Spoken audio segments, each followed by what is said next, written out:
बर्बाद कर दी है। न केवल एम्बुलेंस बर्बाद की, वहीं आपने देखा होगा पुलिस को लेकर के भी हम लोगों ने व्यवस्था बनाई थी। जहाँ 100 नंबर वाली व्यवस्था थी, जो 100 नंबर व्यवस्था दी थी, इस सरकार ने 112 कर दी और 112 करके व्यवस्था तो खराब की है। लेकिन हमारे पुलिस के भाइयों को लगा कि जब सरकार ने 100 से 112 कर दिया है तो हमें भी अपना रेट बढ़ा लेना चाहिए। और उसका परिणाम ये हुआ है कि आज हमारी 100 नंबर 112 करने के बाद भी बर्बाद हो गई है। न केवल इन्होंने व्यवस्थाएं बर्बाद की हैं, बल्कि आगे बढ़ने के भी रास्ते बंद कर दिए हैं।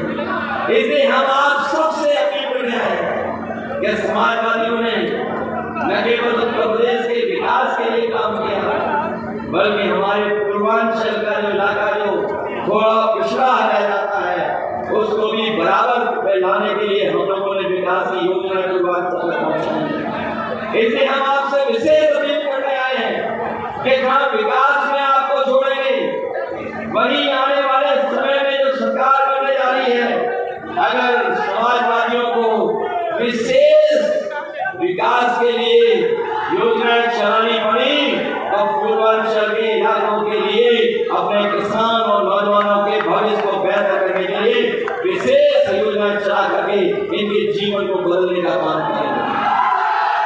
इसलिए मदद करिए, सहयोग करिए। और जो लोग हैं सत्ता में, वो जान रहे हैं कि 4 जून के बाद उनकी सरकार बनने वाली नहीं है। वो ये स्वीकार कर चुके हैं कि 4 जून के बाद उनकी सरकार नहीं बनने जा रही है। इसीलिए उनकी भाषा बदल गई है, उनका व्यवहार बदल गया है।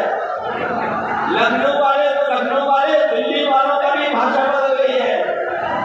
हम इन बीजेपी वालों को कहना चाहते हैं, 4 जून के बाद न केवल मित्रमंडली बदलेगी, मंत्रिमंडल भी बदलेगा और मीडिया मंडल भी बदलने का काम होगा।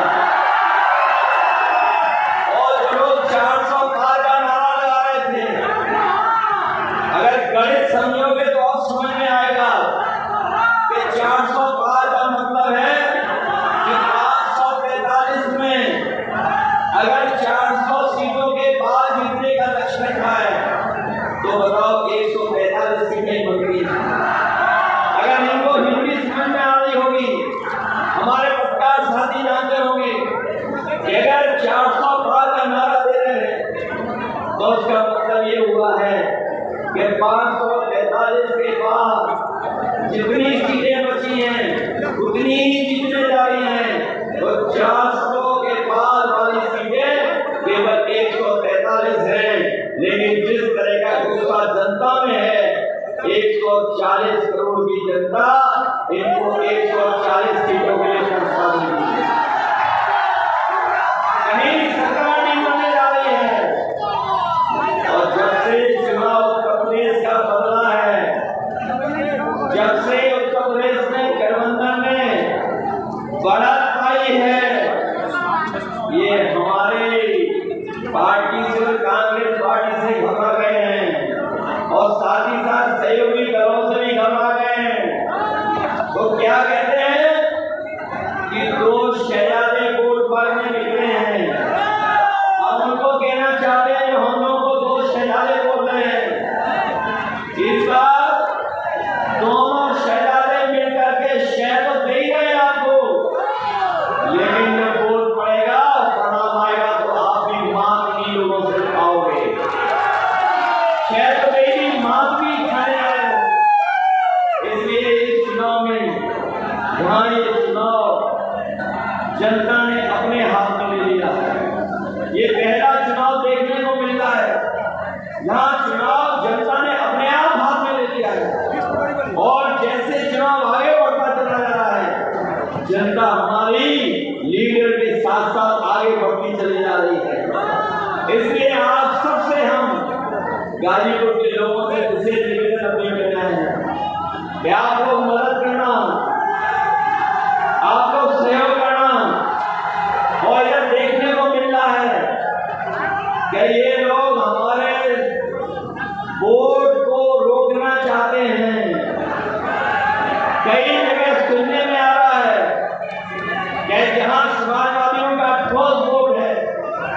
उसको रोक करके ये जीतना चाहते हैं। लेकिन मैं ये जानता हूं ये गाजीपुर के लोग हैं, ये डरने वाले नहीं हैं। इसलिए आपसे निवेदन करना चाहते हैं कि अगर कहीं बीजेपी वाले रोके तो कहीं आप रुक तो नहीं जाओगे। अगर आपको बूथ पे जाने से रोकें तो पीछे तो नहीं रह जाओगे। मैं जानता हूं यहाँ के लोग रास्ता निकाल लेते हैं बूथ पे कैसे पहुंचना है। इसलिए बूथ पर मदद करोगे आपको मिलकर के। ये चुनाव जहां हमारे आपके भविष्य का है, वही चुनाव संविधान बचाने का भी है। ये बात तो जान रहे होंगे आप लोग। ये संविधान बचाने का भी चुनाव है और ये संविधान है जो हमें सम्मान दिलाता है। यही संविधान है जो हमारे हक अधिकार की रक्षा करता है। यही संविधान है जो हमारी संजीवनी है। और ये भी आप लोग जान गए होंगे केरल में देखने को मिल रहा है कि बीजेपी और बीएसपी ने अंदर ही अंदर हाथ मिला रखे हैं। इसलिए सावधान हो कि नहीं हो, सावधान आप लोग। इसलिए जहां अपने लोगों से समर्थन मांग रहे हैं, वहीं अपने हम बहुजन समाज के लोगों से ये अपील करना चाहते हैं कि ये चुनाव बाबा साहब भीमराव अम्बेडकर जी के संविधान को बचाने का है।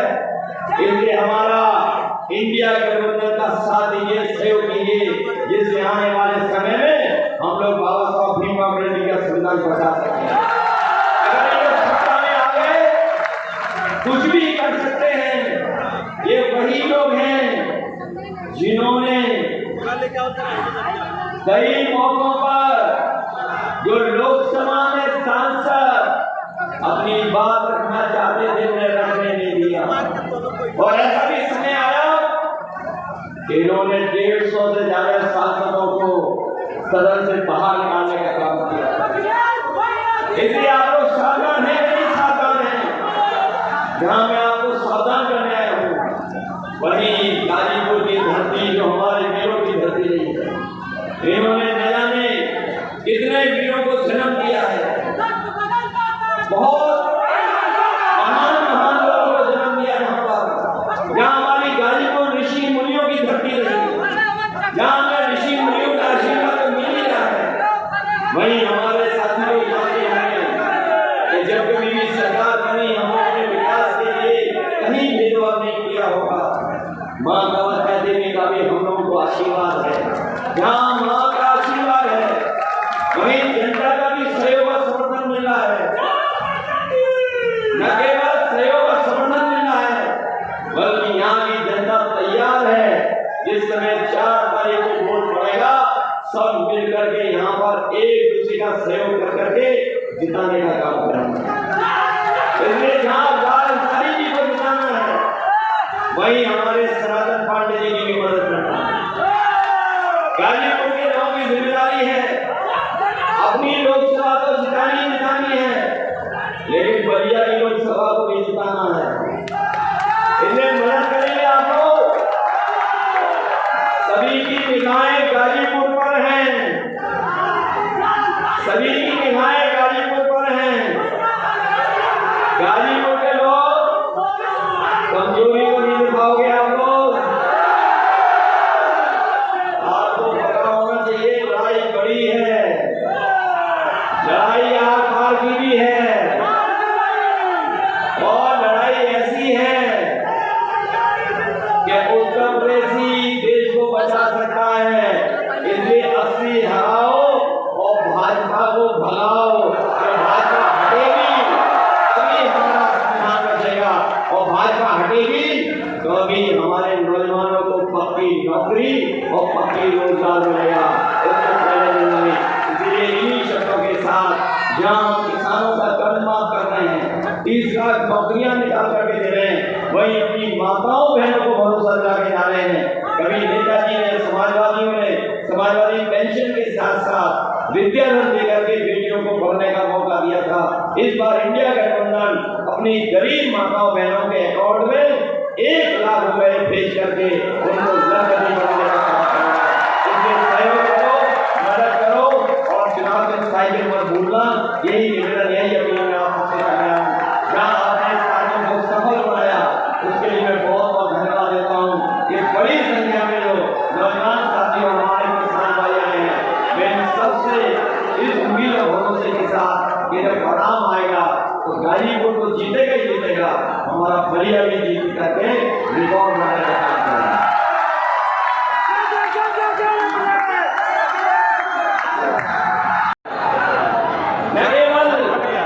नौकरी के लिए तैयारी करता है, बल्कि यहाँ का नौजवान ऐसा है जो देश की सीमा की रक्षा के लिए पक्की वर्दी पहन करके सेवा करना चाहता है।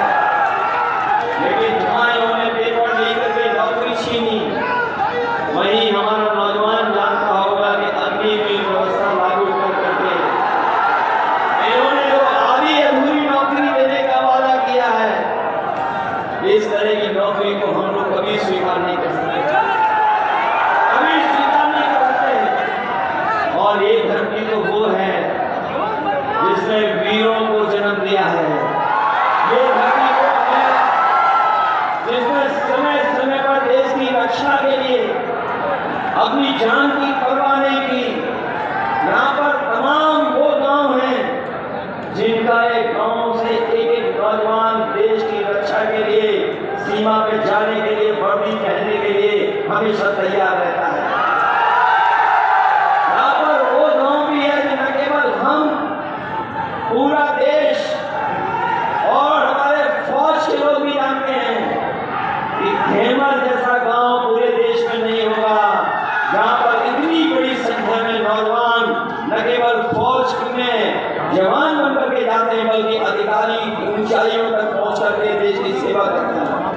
मैं अपने गाजीपुर के नौजवानों को कह के जा रहा हूँ, ये जो अग्निवीर व्यवस्था है, ये ऐसी व्यवस्था है जिसमें न केवल शहीद का दर्जा भी नहीं मिलेगा आपको, न शहीद का दर्जा है, न आपको तमाम सुविधाएं मिलेंगी। ये सब केवल अपने स्वार्थ के लिए ये व्यवस्था बनाई है।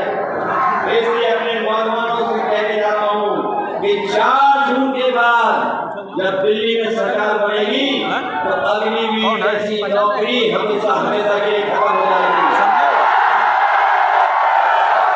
न केवल अग्निवीर व्यवस्था खत्म होती जाएगी, बल्कि फौज की नौकरियों की संख्या बढ़ाने का काम, अभी जो होती थी भर्ती, उससे ज्यादा भर्ती करने का काम, और पहले जैसी जहां पक्की वर्दी पहनने को नौजवान को मिलती थी, वैसी पक्की नौकरी और पक्की वर्दी पहनने का काम है।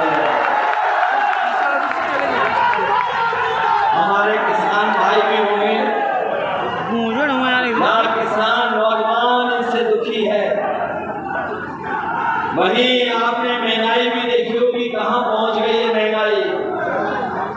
आज हर जरूरत का सामान महंगा हो गया, जो भी चीज हम खरीदने जा रहे हैं सब महंगी हो गई।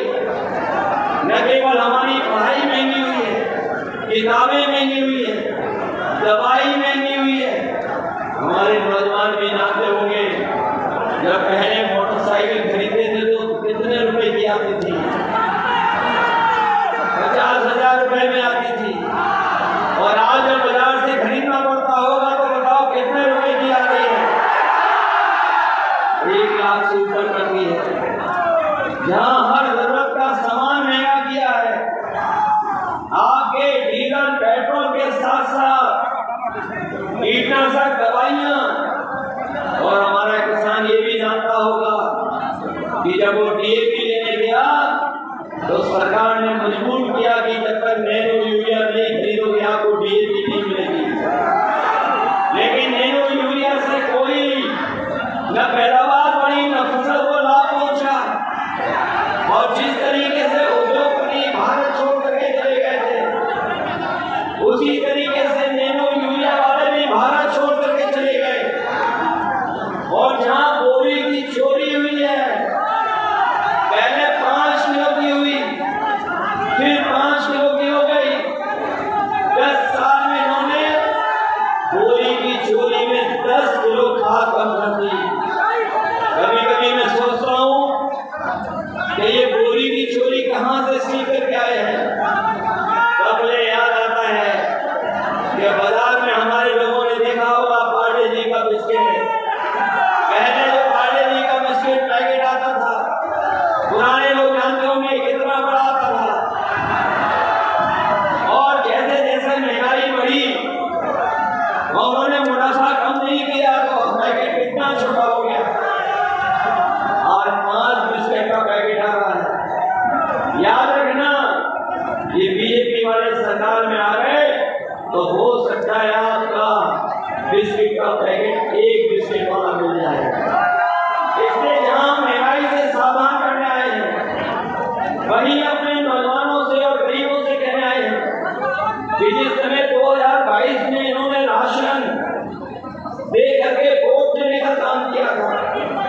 इधर राशन की मात्रा कम कर दी और जो